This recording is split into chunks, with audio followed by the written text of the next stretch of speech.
बोलो जयकारा। बोलो मेरे श्री गुरु महाराज की जय। बोलो श्री सद्गुरुदेव भगवान की जय। बोलो श्री परमहंस दयाल जी महाराज की जय। श्री स्वरूप दर्शन सत्संग सुधा।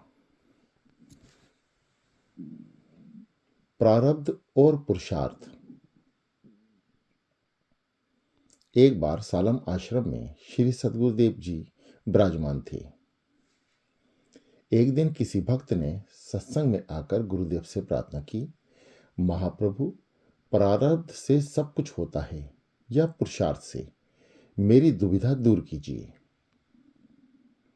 दाता दीनदयाल जी बोले, पक्षी दो पंखों से उड़ सकता है, सो प्रारब्ध के बिना पुरुषार्थ की प्राप्ति नहीं हो सकती। प्रारब्ध में पूर्व जन्म का पुरुषार्थ छिपा रहता है। यह तो एक तरह से अर्श परस का मेल है। प्रारब्ध बासी रोटी है और पुरुषार्थ ताजी। योग वशिष्ठ जी में गुरुदेव वशिष्ठ जी ने भगवान राम को यही उपदेश दिया था कि आपका पुरुषार्थ ही देव है, पुरुषार्थ ही मुख्य है। इससे ही प्रारब्ध बनती और प्राप्त होती है। प्रारब्ध ध्येय तथा मंजिल है और पुरुषार्थ यात्रा। प्रारब्ध पूर्व जन्म के कर्म को कहते हैं और पुरुषार्थ इस जन्म की किए गए कर्म के नाम हैं। ये दोनों ही कर्म हैं। चना एक ही होता है, परंतु भुना चना उगता नहीं, कच्चा चना उग जाता है।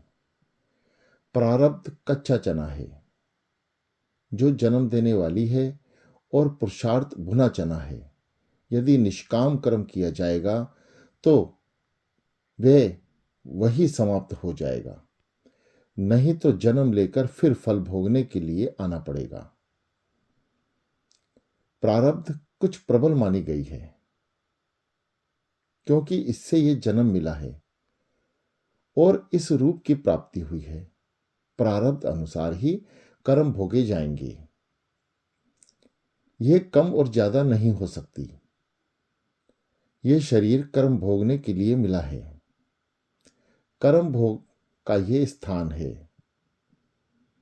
प्रारब्ध कर्म का ही प्रभाव इस शरीर पर है, जिससे जीव को मुक्त सुख दुख आदि मिलते हैं।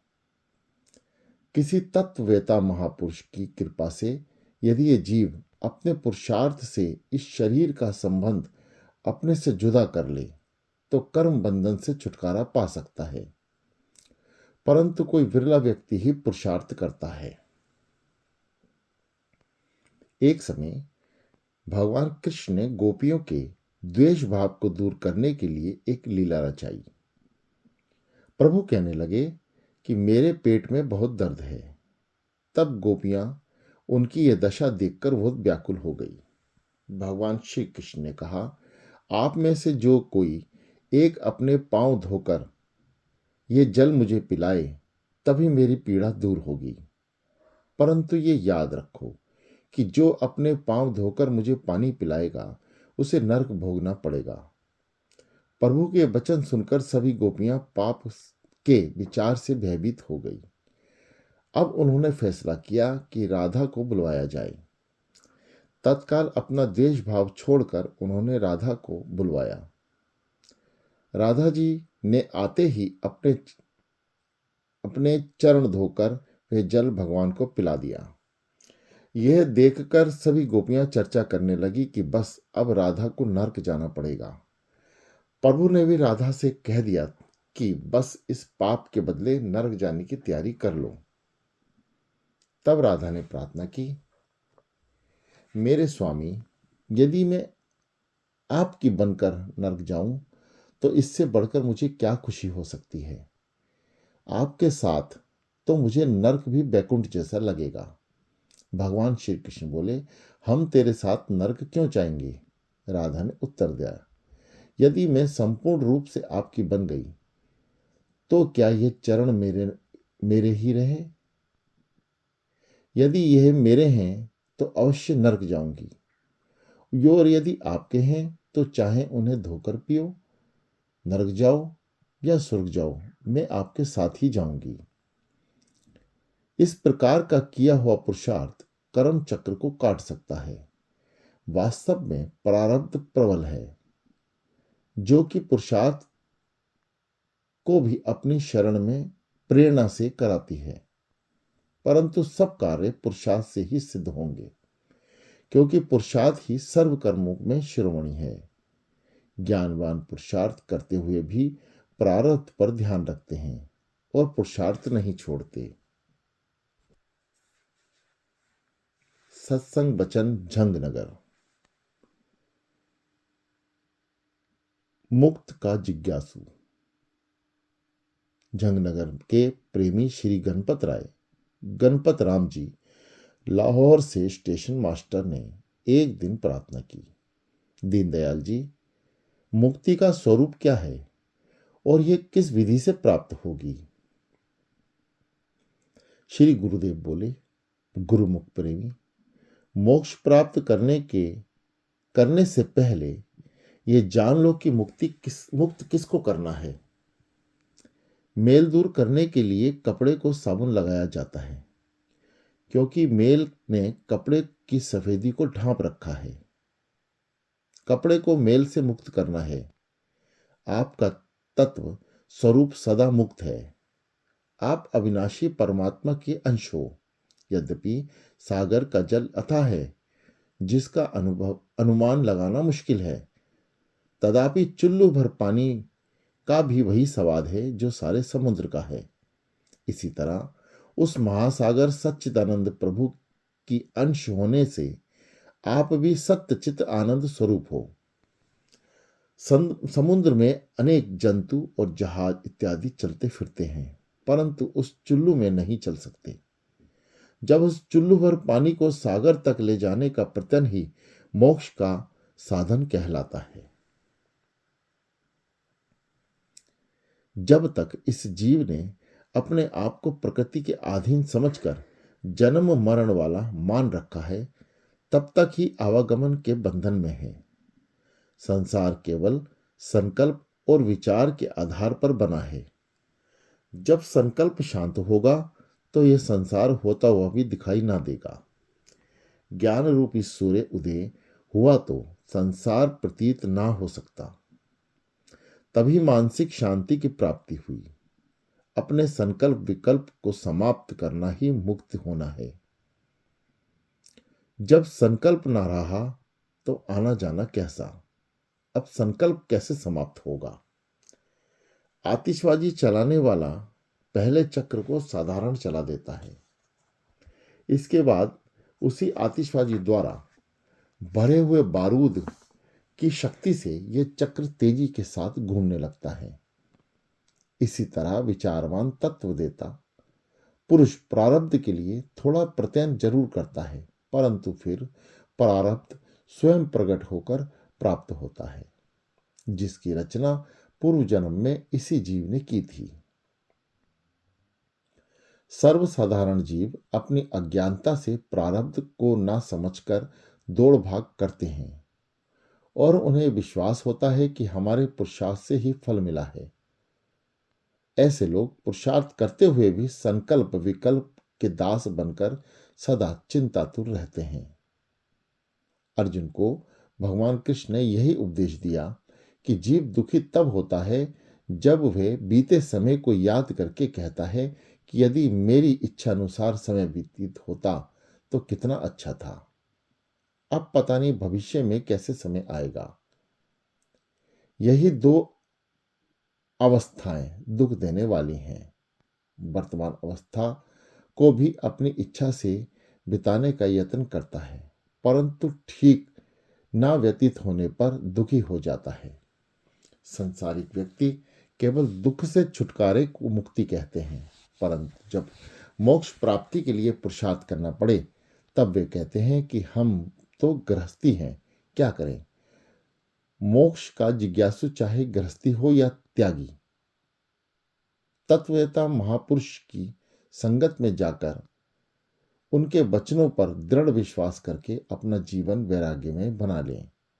ब्रह्म रूप से तो संसार के बंधन में दिखाई दें, परंतु अंदर से निर्बंध रहें। किसी गरीब को लाखों रुपए से निर्मित धर्मशाला में 2 दिन बिताने पड़ते तो वह उपराम भाव से अपनी गठरी और जेब का ध्यान रखता हुआ अपने को उस धर्मशाला का मालिक नहीं समझता। उसका कर्तव्य है कि अपने निज स्वरूप को ना भूले। क्या गरीब और क्या अमीर, दोनों को धर्मशाला में समय बिताना पड़ता है। सराय एक ही है, परंतु उसके निर्वाह करने के ढंग जुदा जुदा हैं। वास्तव में ये दोनों ही मुसाफिर हैं। जिसने भी सराय में दिल लगाया और उस पर अपना कब्जा जमाने की कोशिश की, उसे रोकर वहां से निकलना पड़ेगा। बस मुक्त वह है जो धोया हुआ कपड़ा है और बंधा हुआ मेला कपड़ा है। सतगुरु का शब्द सावन रूप है, उनके वचन निर्मल जल रूप हैं। सदगुरु धोबी रूप है, शिष्य कपड़ा रूप जानकर अर्थात अपने आप को गुरु रूपी धोबी के अर्पण करके अपनी ममता और अज्ञान की मेल को दूर करे। उससे यह मोक्ष को प्राप्त करेगा। सतशास्त्रों और महापुरुषों की यही सिद्धांत है। क्षणभंगुर संसार। जिला जंग के भक्त घनश्याम दास जी ने एक बार गुरुदेव से विनती की, दयालु प्रभु, जब उस परमात्मा ने संसार की रचना की और हमें भी संसार के कार्य व्यवहार को करने के लिए जन्म दिया, तो संसार के आनंदों को भोगने से हमें क्यों रोका जाता है? पिता की संपत्ति पर पुत्र का अधिकार होता है, फिर हमको विरक्त रहने के लिए उपदेश क्यों सुनाया जाता है? मेरी तुच्छ बुद्धि में तो ये बात आती है कि जो लोग संसार से घृणा करते हैं, गलती करते हैं। मेरे इस संशय का समाधान कीजिए। दाता दीनदयाल जी उस प्रेमी के भाव को जानकर बहुत हंसे और फिर बोले, पिता की जायदाद पर बेटे का अधिकार तो अवश्य है, परंतु कुछ सिद्धांत और नियम ऐसे हैं जिसका संबंध केवल पिता से होता है।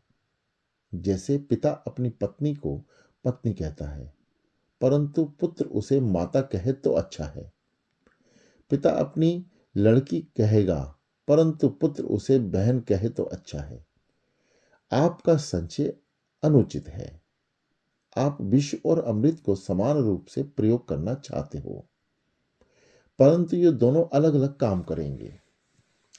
महापुरुष का ऐसा विचार नहीं है कि संसार से विरक्त होकर ही कल्याण होता है। संसार को छोड़कर कहाँ जाओगे? गेहूं बोकर उससे ज्यादा फल लिया जाता है, परंतु जो पशु है वह गेहूं को भूसे सहित खाता है। मनुष्य भूसे को जुदा करके गेहूं खाता है। ठीक इसी तरह विचारवान मनुष्य संसार के विषयों और दुर्बुद्धि का त्याग करके संसार में रहते हैं। मंद वैराग्य से गृहस्थ का त्याग करना उचित नहीं, उसका परिणाम भयंकर हो सकता है। मन के चलायमान होने पर त्यागी अपने वैराग्य के वेश को छोड़कर गृहस्थ आश्रम में प्रवेश करता है। उसकी दशा तो धोबी का कुत्ता न घर का न घाट का जैसी हो जाती है। मनुष्य का परम कर्तव्य है कि परमात्मा से प्यार करे। जीव अपने शारीरिक संबंधों से तो प्रेम करता है, परंतु प्रभु के नाते से घृणा करता है। यह सकल संसार इस ईश्वर का बनाया हुआ है। अपनी अज्ञानतावश यह जीव सभी जीवों से समान प्रेम नहीं करता। आपका संशय तो बहुत हानिकारक है। आप चाहते हैं कि मुझे बिना रोक टोक विकार करने की आज्ञा दी जाए।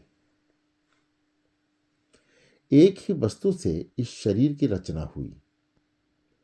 इस शरीर में पृथक पृथक अंग हैं और उनका व्यवहार भी भिन्न भिन्न है। शरीर में पवित्रता और दुर्गंध का स्थान भी बना दिया गया है। क्या मुख से मेला उगलना उचित होगा? ईश्वर ने अपने विधान अनुसार संसार में व्यवहारिक नियम बनाए, जिनकी पूरी समझ सदगुरु की कृपा से आती है। जो अपने विचार से उचित अनुचित दोनों को एक ही स्थान से समझ लेते हैं, वे मूर्ख हैं। वे अपने जन्म को बिगाड़कर अपना परलोक गवा बैठते हैं। परमात्मा ने इस जीव को संसार की पाठशाला में इसलिए भेजा है कि कुछ सीखे। साथ ही उसने विकार भी पैदा कर दिए। बस ईश्वर जीव की परीक्षा लेना चाहता है कि विकारों में फंसकर जीव उसे भूलता है या नहीं। प्रभु ने दिन रात के साथ ही रात बनाई। प्रभु ने दिन के साथ ही रात बनाई। रात में सोना भी जरूरी है और घर की देखभाल करना भी आवश्यक है। यदि जीव यह समझ ले कि रात तो केवल सोने के लिए बनाई है, तो इसका यह मतलब हरगिज नहीं है कि इस आलस्य में घर को भी नष्ट कर बैठे और चोरी चोर कर ले जाए। नदी नींद भी करो और घर का ध्यान भी रखो। ज्ञानवान पुरुष चेतन रहकर इस संसार रूपी रात्रि में विश्राम करते हैं और निज घर का भी ध्यान रखते हैं। भाव यह है कि यदि उस मालिक को भूलकर मिथ्या पदार्थों में ख्याल फंस गया, तो इस जैसा नुकसान दूसरा कोई नहीं। इसी संसार में विचार में रहना चाहिए। जिज्ञासुओं की संशय निवृत्ति, जन कल्याण। एक बार भगवान गुरुदेव जी से समय मांगकर स्वामी अनमोल प्रेमानंद जी ने प्रार्थना की, महाप्रभु, मेरी ये इच्छा है कि दीन दुनिया की सभी चिंताओं से आजाद होकर हर समय खुद मस्ती में मस्त होकर आनंद में लीन रहूं, सदा आपके ध्यान में ही मगन रहूं। श्री महाराज जी बोले, पंडित जी, मैंने ये दरबार इसलिए नहीं बनाया कि मेरे सेवक दीन दुनिया को भूल कर किसी काम के ना रहें। मैं चाहूं तो सभी अधिकारियों और अनधिकारियों को जो मेरे दरबार में हाजिर हैं, हजारों को एक क्षण में ही समाधि स्थित कर दूं। मेरे लिए साधारण बात है। आरती के समय जिसको देखता जाऊं, सब के सब धरती पे धड़ाधड़ गिरना शुरू हो जाएं, क्योंकि सुरती वृत्ति जब पिंड देश को छोड़कर ब्रह्मांड देश में जाती है, तो जरूरी है कि वह पिंड अर्थात शरीर वह शुद्ध हो जाए। ऐसे लोग मेरी सेवा कैसे कर सकेंगे, क्योंकि उनको अपने शरीर की होश न रहेगी। भला ये बताओ कि तुम लोग तो मस्ती में लीन हो गए, जगत का कल्याण कौन करेगा? मेरा दरबार तो जगत प्राणियों के कल्याण के लिए है। जो प्राणी भक्ति मार्ग से भटक कर विषय भोगों के जंगल में दुख पा रहे हैं और ज्ञान चक्षुओं से हीन होकर अनेक योनियां अर्थात गड्ढों में गिर गिर कर करुण रुदन कर रहे हैं, उनको सदमार्ग कौन दिखाएगा? मेरा दरबार मस्तों के लिए नहीं है। मैंने तो आप लोगों से जगत कल्याण कराना है। यदि आप लोग पेट पर खाना रख कर सो रहे हो और आपके सब भाई बंधु भूख से तड़पते रहें, तो संसार की दृष्टि में आप पेट पालू कहलाएंगे। इसलिए पंडित जी, मेरा अवतार केवल जगत कल्याण के लिए हुआ है। मैं जो दिन रात करके अपनी नींद और आराम का त्याग करता हुआ जगत के कल्याण के पीछे लगा हुआ हूं। मुझे उस मस्ती की जरूरत नहीं है जिसकी तुमको है, परंतु मेरी दृष्टि में परोपकार और सत्संग की तुलना में यह मस्ती रुपए में 1 पैसे के बराबर भी कीमत नहीं रखती, क्योंकि सच्चा आत्मदर्शी जानता है कि जब तक ये सारा संसार जो मेरी आत्मा है मुक्त नहीं होगा। मैं एक जीव मात्र के मुक्त होने से मुक्त नहीं हो सकता। जिस तरह एक जहाज दूसरे किनारे से खाली होकर आ रहा हो, तो उसका मतलब यह नहीं है कि वह जीवों को पार करने के लिए फिर नहीं आया है। पंडित जी, मैं बहुत हैरान हूं कि मैं जहाज पर खड़ा होकर संसार सागर में डूबने वाले व्यक्तियों को से कह रहा हूं कि ए लोगों, मुझे अपना हाथ पकड़ाओ, ताकि तुम्हें खींचकर अपने जहाज पर चढ़ाकर संसार से पार लगा कर दूं। परंतु क्या कहूं पंडित जी, वे मुझे अपना हाथ ना पकड़वाते हुए जन्म मरण रूपी संसार सागर में बहते जा रहे हैं। वह सोचते हैं कि यह साधु हमारा सर्वस्व छीन लेगा। इस सर्वस्व से इस सर्वस्व के प्रेम बंधन के कारण ही अनेक जीव दुख उठा रहे हैं। वे इस तन मन और धन के झूठे प्रेम में ही अपना परलोक बिगाड़ रहे हैं। कितने आश्चर्य की बात है कि मैंने तुम्हें साधु इसलिए नहीं बनाया कि तुम परोपकार रूपी रतन छोड़कर मस्ती रूपी कांच के पीछे दौड़ो। जगत को अपनी आत्म मानकर इसका कल्याण करो। भक्त प्रहलाद ने नरसिंह भगवान ने वर मांगने को कहा, तो प्रहलाद भक्त को परोपकार की सबसे बड़ा दिखाई दिया। इसलिए तुम लोग परोपकार का महत्व नहीं जान सके, जिसके कारण मस्ती मांग रहे हो। जाओ, मेरी आज्ञा है कि जगत के कल्याण में लग जाओ। यह ऐसी मस्ती है जिसका नशा कभी नहीं उतर सकेगा।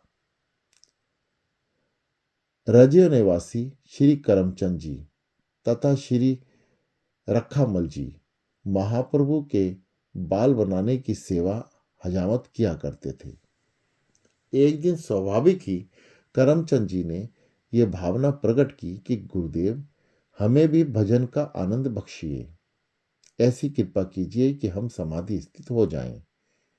दाता दीनदयाल जी हंसकर बोले, आप जो सेवा कार्य कर रहे हैं वही ठीक है। सेवा का स्थान बहुत ऊंचा है। आप प्रेम पूर्वक इस सेवा को निभाते चलो। समय आने पर आपकी भावना पूरी हो जाएगी। श्री सदगुरुदेव जी के इन वचनों को सुनकर श्री करमचंद जी अपना सेवा कार्य करने लगे। महाप्रभु के प्रसन्न चित्त होकर अपनी कृपा दृष्टि से इनको निहारा। बस फिर क्या था, श्री करमचंद जी तत्काल बेसुध होकर गिर पड़े। वे समाधि अवस्था में चले गए। हृदय सम्राट ने अपने सेवकों को आज्ञा दी कि इसे संभालो। फिर श्री महाराज जी कहने लगे, यदि इसे समाधि अवस्था का आनंद प्रदान किया जाए तो फिर यह सेवा कार्य कौन करेगा। जीवों के कल्याण के लिए सेवा की परम आवश्यकता है। आत्मिक सुख। सीमा प्रांत के एक भक्त ने प्रार्थना की, दयाल जी, यदि संसार में सब प्रकार का सुख मिला हुआ हो, शरीर भी आरोग्य हो, पुत्र स्त्री सभी आज्ञाकारी हो, आदर सम्मान मकान जमीन सब कुछ प्राप्त हो, जिसका सब लोग आदर करें और वह मान्य पुरुष हो जाए, क्या इन सुखों को प्राप्त करके भी आत्म सुख की जरूरत है? इन सुखों की अपेक्षा आत्म सुख में क्या विशेषता है? आत्म सुख की खोज वाले को दुखी, दरिद्री और संसारियों के पास ही आकर सुख मिलता है। मेरे मन में कुछ संशय है कि इससे संसार का सुख ही अच्छा है। श्री महाराज जी ने बड़े प्रेम से हंसकर फरमाया, आपको विषधर सांप डस जाए, उसे नीम भी मीठे लगती है। प्यारे, ये तुम्हारे वश की बात नहीं। संसार के विषानंद रूपी सांप ने आपको काट खाया है। आप जानते जरूर हो कि नीम कड़वी है और रेंटे भी कड़वे हैं, परंतु दोनों मीठे लगते हैं। बस खाते खाते जब सांप का जहर कम होगा, तब उस मीठेपन की असलियत आपको मालूम होगी। फिर तो स्वयं ही जान लोगे। तब हमारे अलावा और किसी के कहने की जरूरत ना रहेगी। आपको यह अनुभव होगा कि संसार मिथ्या और नाशवान है, और फिर उसे प्रिय समझना बस ये बात सिद्ध करती है कि सांप का जहर मौजूद है। इस पर तनिक विचार करो। जब आप ना थे, तो उस समय भी संसार में सुख थे। जब आप चल बसोगे तब भी वे रहेंगे। वे बादलों के समान कभी किसी स्थान पर तो कभी किसी स्थान पर रहते हैं। वे नष्ट नहीं होते। अर्थात संसार देखने में दिखाई देता है, वास्तव में इसका अस्तित्व कुछ नहीं है। संसार के जो सुख आपने बयान किए हैं, उनका संग झूठा है। धन, पुत्र, स्त्री, मकान अथवा संपत्ति क्षण क्षण में नाश की ओर जा रहे हैं। ये सारे सुख नष्ट हो सकते हैं, परंतु आत्म सुख अमर है। जीव अज्ञानता में आकर दुखों को सुख मान बैठा है। जो विचारवान है, वे अग्नि से अपने आप को बचाकर उससे अनेक प्रकार के काम लेते हैं। जीवा को हर समय दांत काटने को तैयार है, परंतु जुबान चतुर है, उस दुष्ट दांतों से अपने आप को बचा लेती है। यह जान लेना कि अपने घर की जलाई हुई आग हमें नहीं जला सकती, यह मूर्खता है। अपनी अग्नि भी जला सकती है, यदि आपका पूरी तरह ध्यान न रखा जाए। यदि उसका पूरी तरह ध्यान न रखा जाए, इसी तरह यह सुख रूपी विषय जो आग के समान भड़क रहे हैं, और आप निश्चय कर बैठे हैं कि यह सुख के साधन है, वास्तव में यही आपकी भूल है। यह शरीर का सुख आपका सुख नहीं, और ना ही आप शरीर हो। भला जो जागृत में सुख है, वह स्वप्न अवस्था में कहाँ जाता है? स्वप्न अवस्था फिर सुषुप्त में लीन हो जाती है। परंतु जैसे आप जागृत में साक्षी हैं, वैसे ही स्वप्न और सुषुप्त में भी आप होते हो। आपका सत्य स्वरूप एक रस सब अवस्थाओं को जानने वाला है, और यह सब खेल बदलता रहता है। आप बताइए कि सुख रूप आप हो या संसार का रस सुख रूप है। आपकी दशा नहीं बदल सकती, परंतु यह संसार और शरीर के नाते बदलने के चक्कर में है। इसलिए निज सुख की खोज करना जरूरी है। मैं कौन हूं, यह संसार क्या है, इसका विचार करो। इस उदाहरण पर ध्यान दो। आपने ही परिश्रम करके लाख यत्न से मिठाई लड्डू बनाए और उन्हें खाकर लड्डुओं की प्रशंसा करने लगे। ये मूर्खता नहीं है तो क्या है? लड्डू स्वादिष्ट हैं। आपने अपने रस से थोड़ा रस उसमें डाला, तब वे आपको आनंददायक प्रतीत होने लगे। यदि आप न बनाते तो उसकी क्या मजाल थी कि स्वादिष्ट बनते और सुख रूप प्रतीत होते।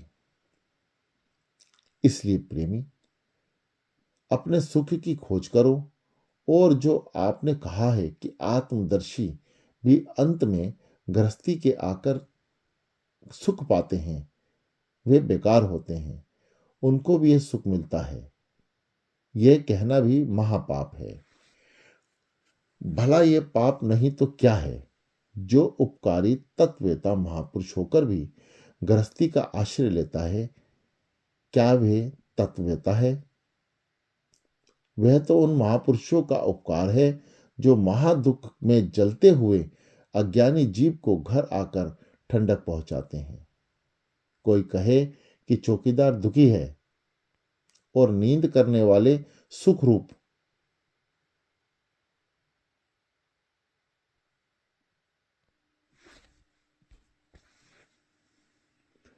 कोई कहे कि चौकीदार दुखी है और नींद करने वाले सुखी हैं। इस तरह का सुखी व्यक्ति तो घर लुटा लुटा बैठेगा यदि उसे जागने वाला आवाज ना दे। निद्रा सुख रूप नहीं, जागृत अवस्था सुख रूप है। यह टीचर की कृपा है जो पूर्ण पदवी को पाकर भी अपने शिष्य को का खा गा पढ़ाने आता है। वह बोलता है तभी तो दूसरे अज्ञानता को छोड़ते हैं और अध्यापक जैसे विद्वान होकर संसार में सुख पाते हैं। बोलो जयकारा। बोलो मेरे श्री गुरु महाराज की जय।